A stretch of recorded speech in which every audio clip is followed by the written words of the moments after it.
Welcome or welcome back to the Lockroad Chronicles. My name is Larissa, and today we are going over my February reading wrap-up. Do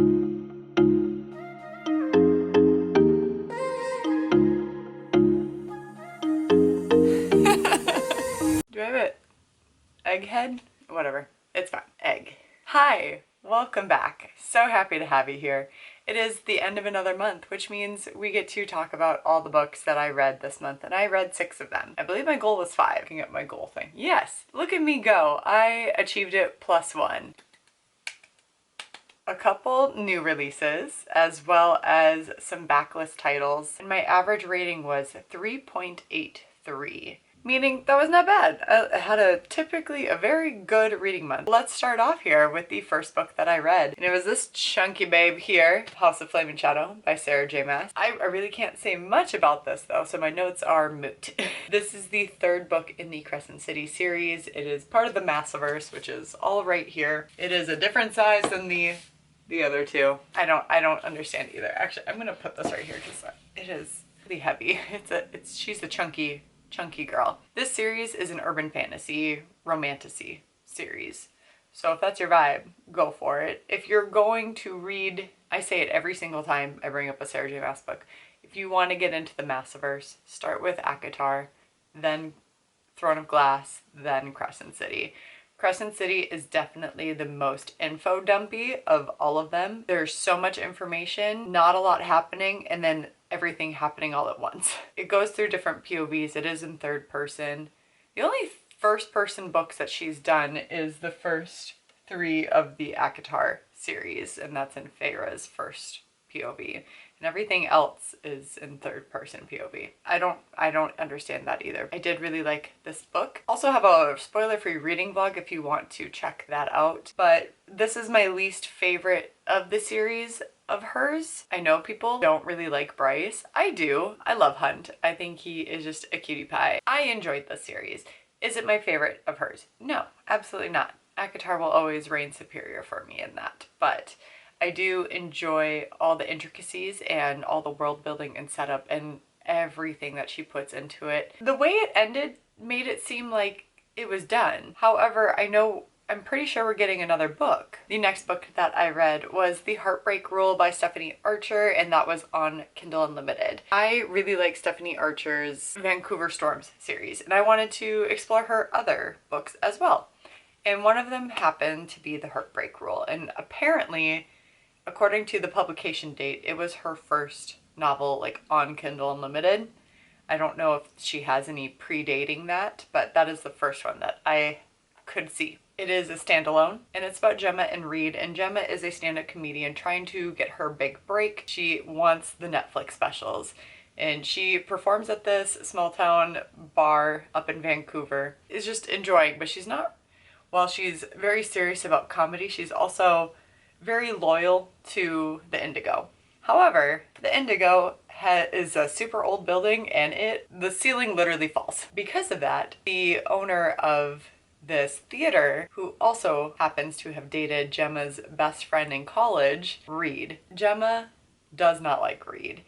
She thinks that he led her friend on, and Gemma has a lot of history with women giving up their dreams for men, specifically from her mother, so mommy issues. Reed makes a deal and says, hey, you guys can perform, serve at the bar, that way you can still make some money while the Indigo is getting repaired. And Gemma is just so resistant to this idea. Anyway, they strike up some flirty banter and whatnot, and they end up falling for each other. And then there was just a misunderstanding with everything. I can tell that this is her debut novel in the sense that the writing was choppy. It didn't flow as nicely as some of her more recent books. She has definitely progressed so significantly and beautifully as an author, found the correct pacing and voice of it all. The pacing and everything was it was off, and it wasn't necessarily a bad book.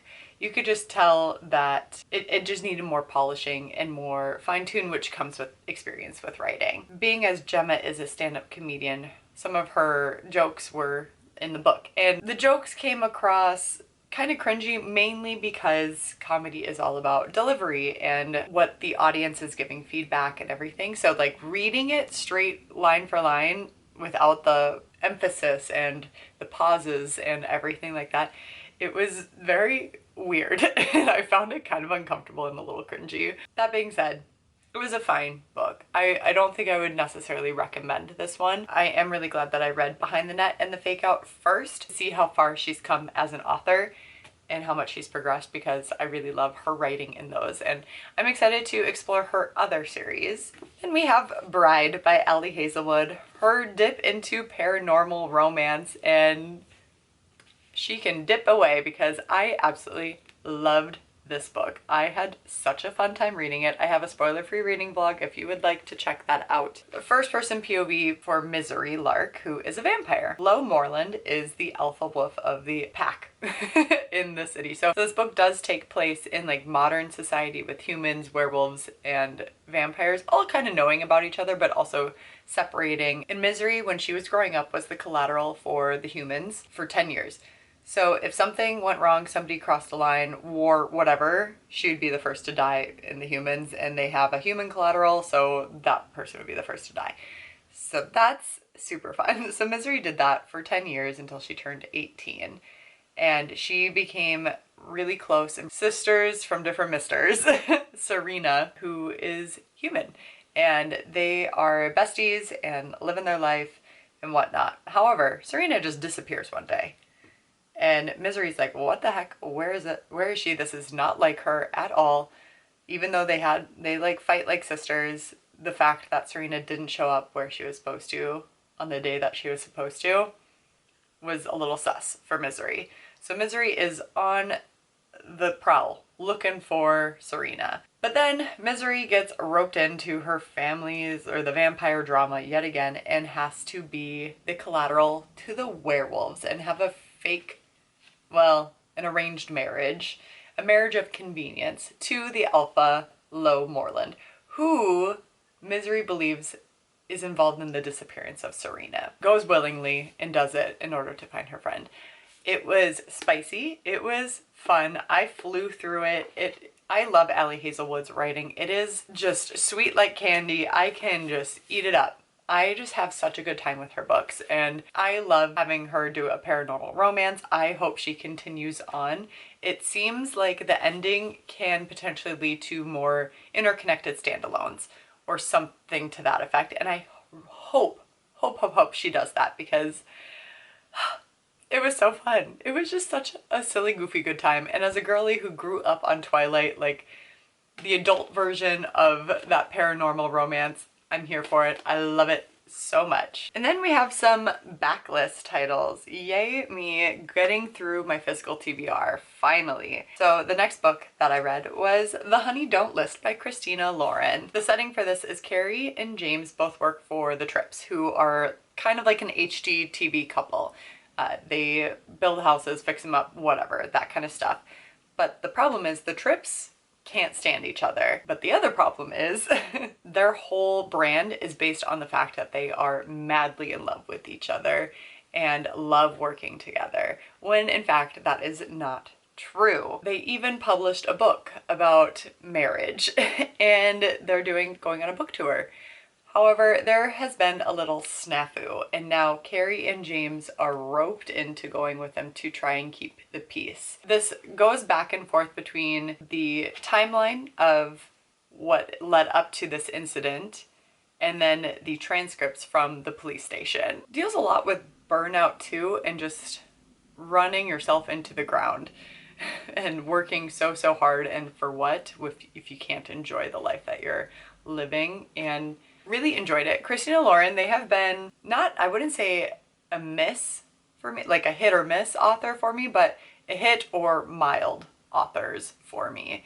And I really enjoyed this one. I thought it was fun. I thought it was, you know, quick and easy to get into, and I enjoyed it. And it was dual POV, so that was fun. And I loved James. He was sometimes like, the thing that annoyed me about James the most though was he has such a moral compass, but when it came time to actually chat and talk about the things and like instigate what he roped Carrie into doing, he'd just be quiet, wouldn't speak up, even though it was his idea.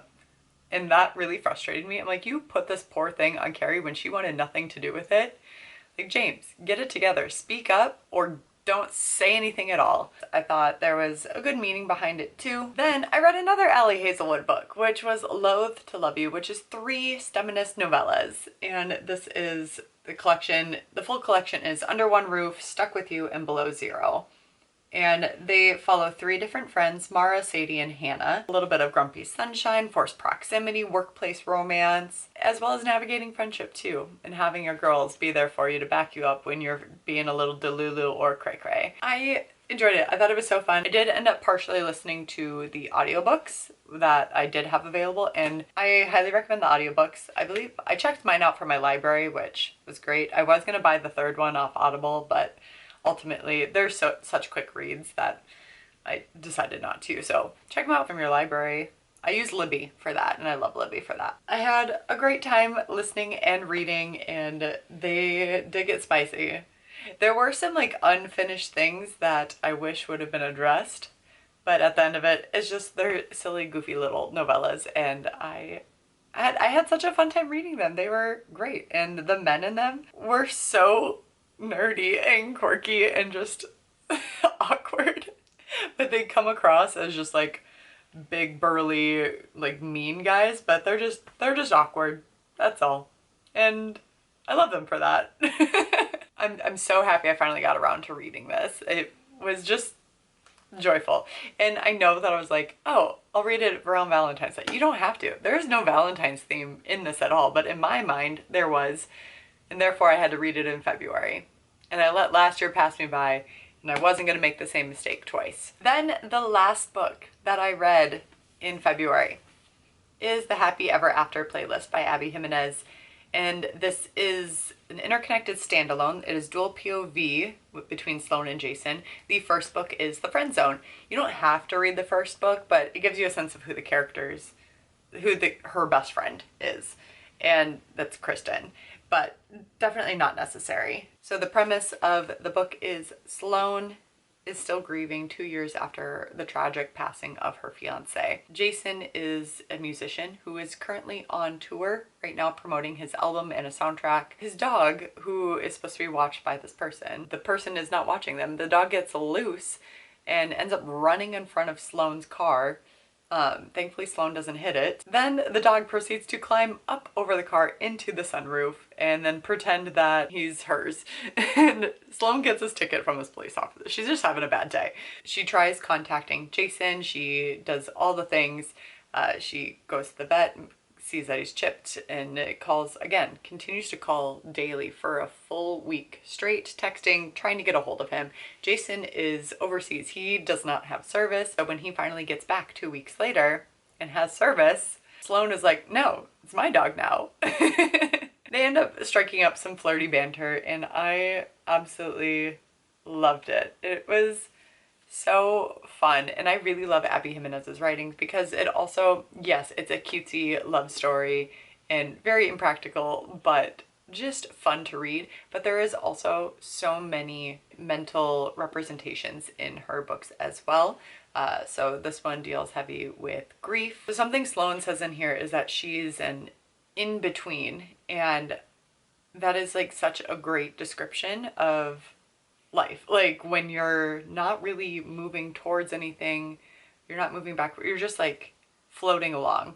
I mean, I've definitely felt those in-between moments, obviously not due to a passing of somebody, but she no longer wants to live in the in-between. So she is doing her best to do what makes her happy and live through her passions, but also Jason and Sloane are trying to figure out a compromise for their lives. And definitely would recommend. I think she did a great job. I also have a spoiler-free reading blog on this one as well if you would like to check that out. Those are the 6 books that we read this month. Yay! Let me know in the comments below what your favorite book was, what all the books that you read, what books you're still in the middle of, what books are on your TBR. Let's just talk about books.